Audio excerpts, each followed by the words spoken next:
I was 14 when I handed my father, Richard Harper, the painting.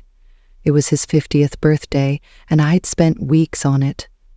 A Chicago skyline bursting with color, the Sears Tower piercing a cotton candy sunset. My hands shook as I held it out, my heart thumping like a trapped bird. I thought he'd see me, really see me for the first time. Instead, he took one look, his lip curling like I'd offered him a crumpled dollar bill. "Earth's for failures," he snarled, tossing it into the fireplace. The flames devoured my work, spitting embers that stung my cheeks. "You'll be a judge like me." I stood there, the heat searing my face, my sister Charlotte smirking from the dining room table.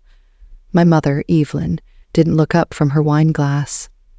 The room was silent except for the crackle of my dreams burning to ash. Humiliation coiled in my gut, but something else sparked too, a vow. I'd prove him wrong. I'd make him choke on those words. That night, I started sketching in secret. Under the covers, my flashlight beam danced across pages of jagged cityscapes and stormy lakes.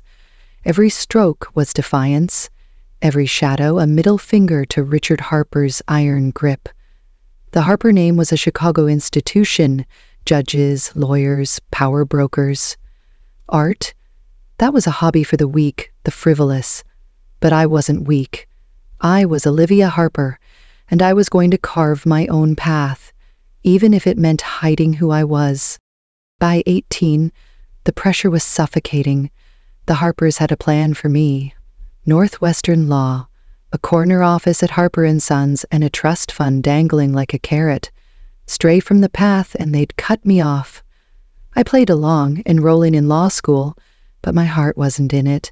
It was in the sketchbook I found that summer, tucked in the attic of our Gold Coast mansion, my grandmother's. Page after page of vibrant watercolors. Lake Michigan's fury, the Loop's electric pulse. She'd been an artist, suppressed, erased by the Harper machine. Her final note, scrawled in the margins, hit me like a punch. "Don't let them kill your light." That was it. I wasn't just fighting for me anymore. I was fighting for her. I started sneaking into night classes at the Art Institute of Chicago, my law textbooks gathering dust. By day, I was Olivia Harper, the dutiful daughter. By night, I was someone else, someone alive. My professor, Dr. Ellison, saw it first. "You've got a gift," he said, his eyes glinting with something like pride. He entered my work in a local show without asking. I was terrified but thrilled, until it went wrong. The night of the show, I arrived to find my canvas, a chaotic blur of Chicago's riverfront, dripping with turpentine. Someone had sabotaged it. The fumes were toxic, the room spinning as I tried to save my work. Then I heard it. A spark. The studio's old wiring caught, flames licking the walls. I stumbled through smoke, my lungs burning, and barely made it out before the fire alarm screamed. A jealous classmate, I later learned, though I never proved it. I didn't tell anyone. Not Dr. Ellison, not my family. The Harpers would have used it as proof I was chasing a child's fantasy. So I swallowed the fear and kept going. Law school dragged on, a slow death by 1,000 depositions.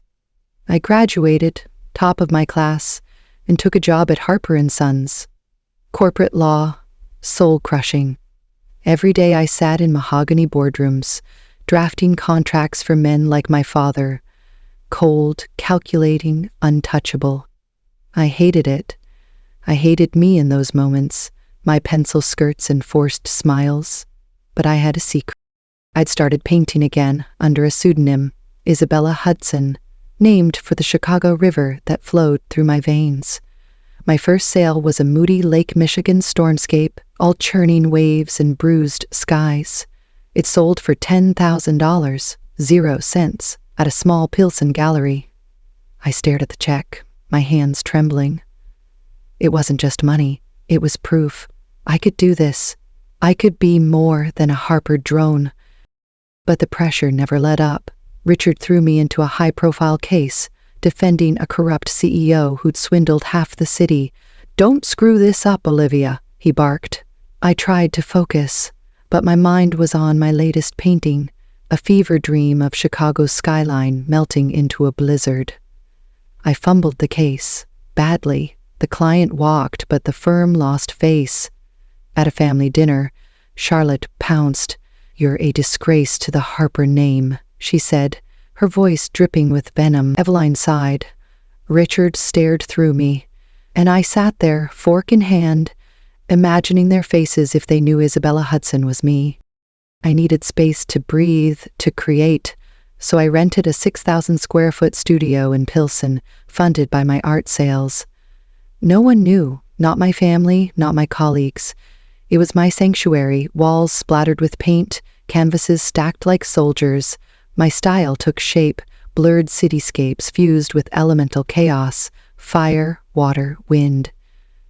Critics started whispering about Isabella Hudson, calling her the Banksy of urban landscapes. My paintings climbed in value, $50,000, 0 cents, then $100,000, 0 cents. I bought a Gold Coast penthouse, a Wisconsin lake house, all under Isabella's name. I was living 2 lives, and the lie was exhilarating until the note arrived.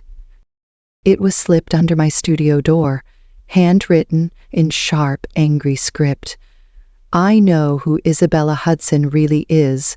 Stop painting, or I'll ruin you." My stomach dropped. I read it again, the words searing into my brain. Someone knew. Someone was watching. I scanned the studio, half expecting a shadow to leap from the corners. Nothing, just paint cans and the hum of Pilsen streets outside. I tore the note to shreds, my heart pounding. I wasn't stopping. Not now, not ever. The Loop Gallery show was my chance to go big. Isabella Hudson's first major exhibition, a sold-out event with collectors flying in from London, Dubai, New York.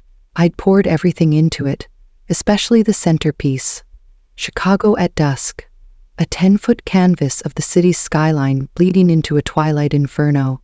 It was priced at $4 million, 0 cents, and the buzz was electric.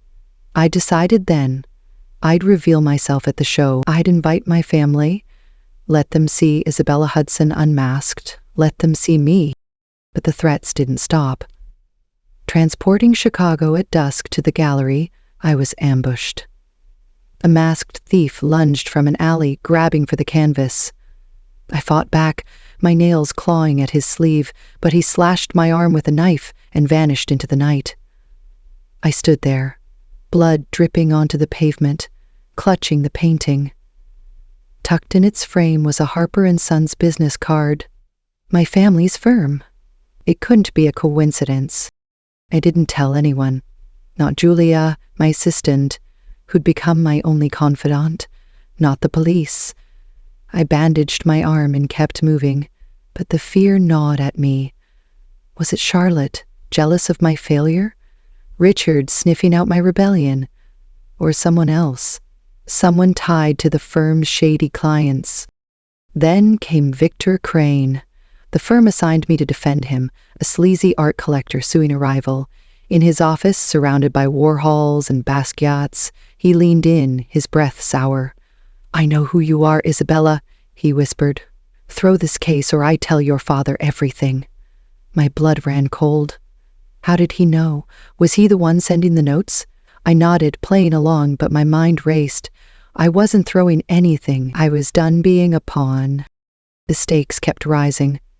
One night, working late in my studio, I smelled gas. The room spun, my vision blurring. I stumbled to the window, gasping for air, and realized the gas line had been cut. Sabotage. I lost a week's work to repairs, and the paranoia grew.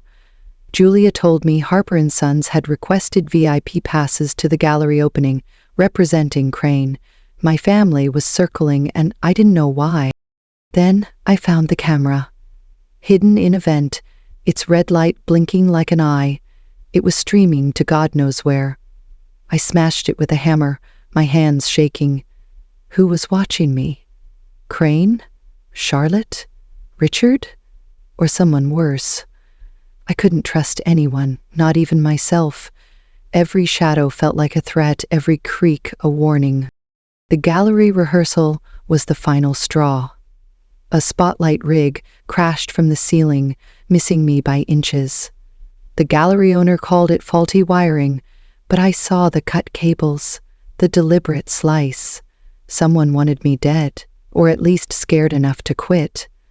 I wasn't quitting. I was Olivia Harper, and I was done hiding. The night of the show loomed. Chicago at dusk hung in the gallery, its colors pulsing under the lights. Collectors whispered, critics scribbled, and my family was on the guest list. Charlotte was there bragging about representing Crane, who was bidding millions on my work.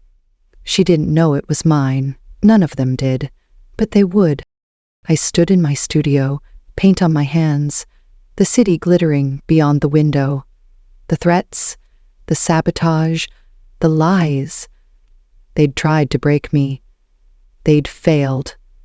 I was ready to step into the light, to claim Isabella Hudson as my own. But the question burned. Who was behind it all? And what would they do when I finally showed my face? The answer was coming, and so was I. The Chicago River flowed through my dreams, its currents weaving into the silk of my gown. I'd designed it myself, every stitch a rebellion.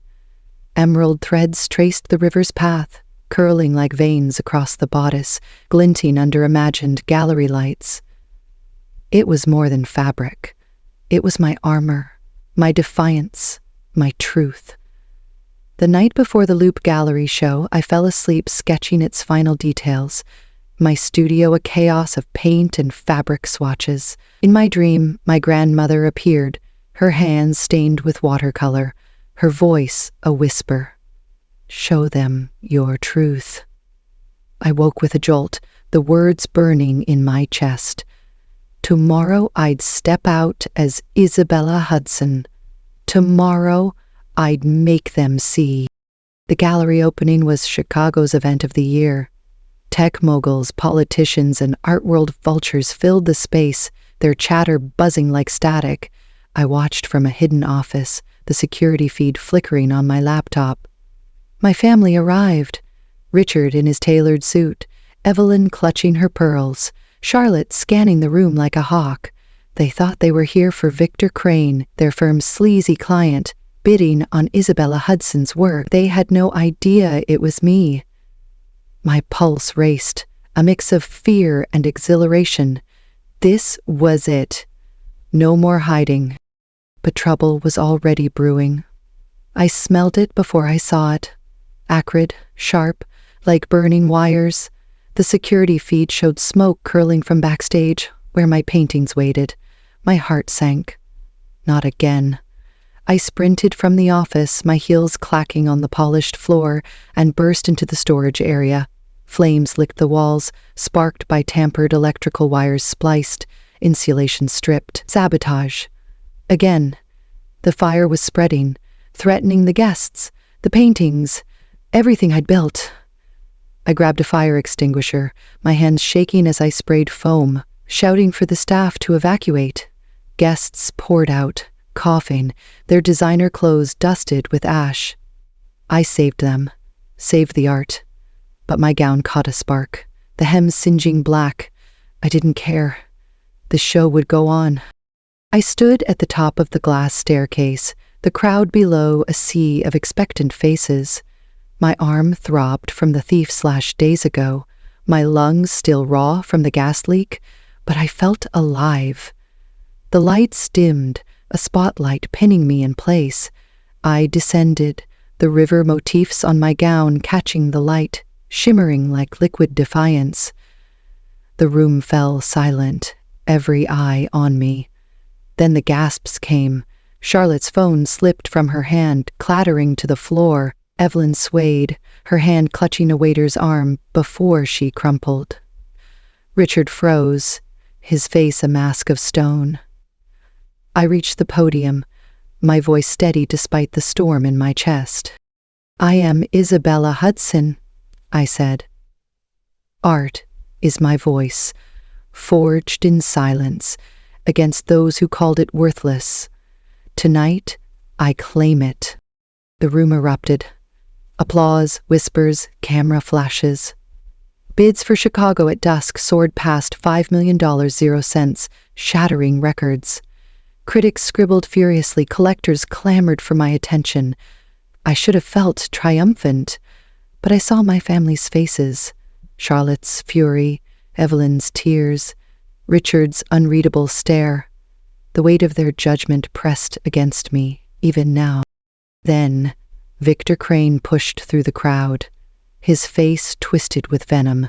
"She's a fraud," he bellowed, pointing at me. "This so-called artist is a lawyer playing dress-up. Her sales are rigged." The room hushed, eyes darting between us. My stomach twisted, but I was ready. I'd kept receipts, every sale, every wire transfer, every glowing review. I pulled them up on my phone, projecting them onto the gallery's screen. "Here's the truth," I said, my voice cutting through his lies. "My work speaks for itself. Yours, Mr. Crane, is built on blackmail." The crowd murmured, his face reddening as he slunk back, humiliated. I'd won this round, but the war wasn't over.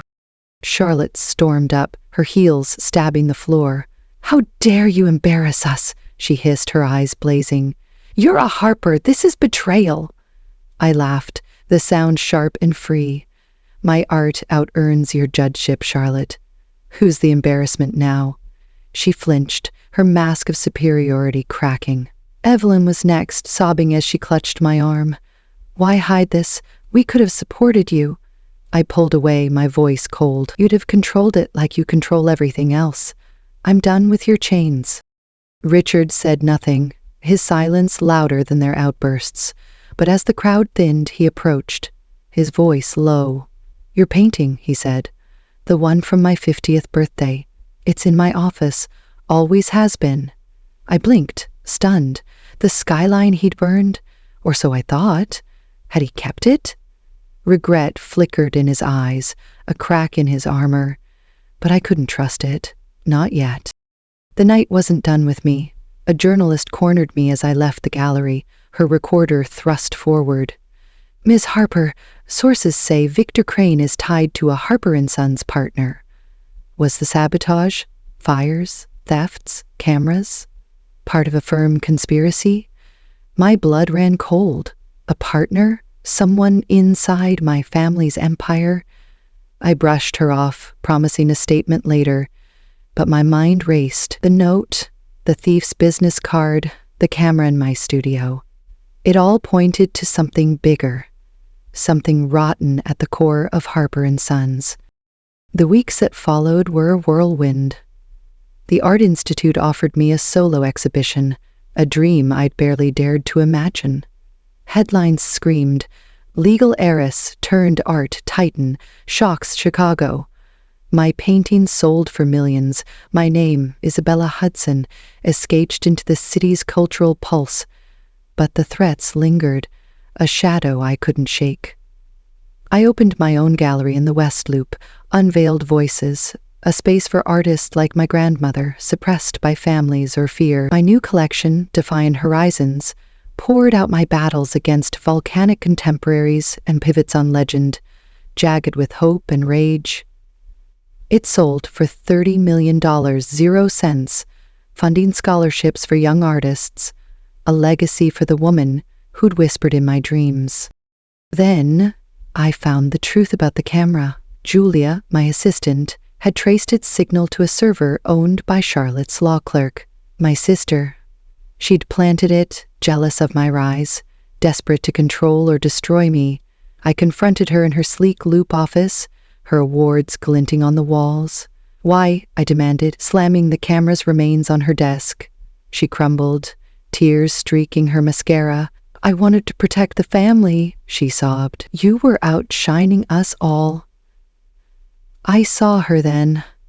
Not a villain, but a woman trapped by the same Harper cage I'd escaped. I didn't forgive her, not fully, but I set boundaries. No more family in my studio. my gallery, my life. They'd have to earn their way back. Evelyn tried to claw her way in, planning a gala in my name to celebrate my success. I shut it down. "This isn't your story to tell," I told her, my voice firm. She cried, but I walked away, protecting the independence I'd fought for. Richard was quieter, his gestures subtler. He sent me a photo of my childhood painting, now framed in his office, a silent apology I wasn't ready to accept. It hurt, knowing he'd kept it, but it didn't erase the years of dismissal. Then came the mysterious buyer. A $10 million 0-cents offer for my first painting, the Lake Michigan stormscape that started it all. They demanded anonymity, their lawyer citing discretion. The paperwork traced back to a shell company linked to Harper & Sons. My family's firm again. Was it Richard trying to make amends? Charlotte covering her tracks? Or someone else, pulling strings I couldn't see? I held off on the sale, wary of their motives, the question gnawing at me. My fame grew, but I stayed grounded. I mentored young artists, teaching them to trust their voices, to fight for their light. At Unveiled Voices' 1-year anniversary, I unveiled a new piece, a Chicago skyline ablaze, its flames curling into stars. The crowd roared, their applause washing over me like a wave. I kept my childhood painting, the one Richard hadn't burned, in my penthouse. It wasn't about revenge anymore, it was about self-belief, the kind that had carried me through fires, threats, and betrayal. I stood on my gallery's balcony, the city glittering below. The river flowed, its currents echoing the gown I'd worn, the truth I'd claimed. Someone was still out there, watching, scheming. Crane, a Harper partner, or a shadow I hadn't named. But I wasn't afraid. I was Olivia Harper, Isabella Hudson, the artist who'd turned ashes into fire, and I was just getting started. The city stretched before me, its skyline a jagged hymn to my survival. I'd walked through fire, dodged blades, and shattered the Harper cage, emerging as Isabella Hudson, artist, rebel, truth. The river's pulse echoed in my veins, a reminder of the gown I'd worn, the defiance I'd claimed. Shadows still lingered. Crane, a Harper partner, or some unseen enemy, but they couldn't touch me now. I was no longer the girl who watched her painting burn. I was the woman who set the world ablaze. At Unveiled Voices, my gallery, my sanctuary, I vowed to keep creating, mentoring, fighting for those whose lights had been dimmed. My childhood painting hung in my penthouse, not as a wound, but a beacon. Believe in yourself and no one can break you. Chicago glittered below, alive with possibility. I was ready for whatever came next. Thank you for diving into Olivia's world, where art battles ambition and truth triumphs over lies. Your passion fuels this story. Stay with me for the next chapter of defiance and discovery.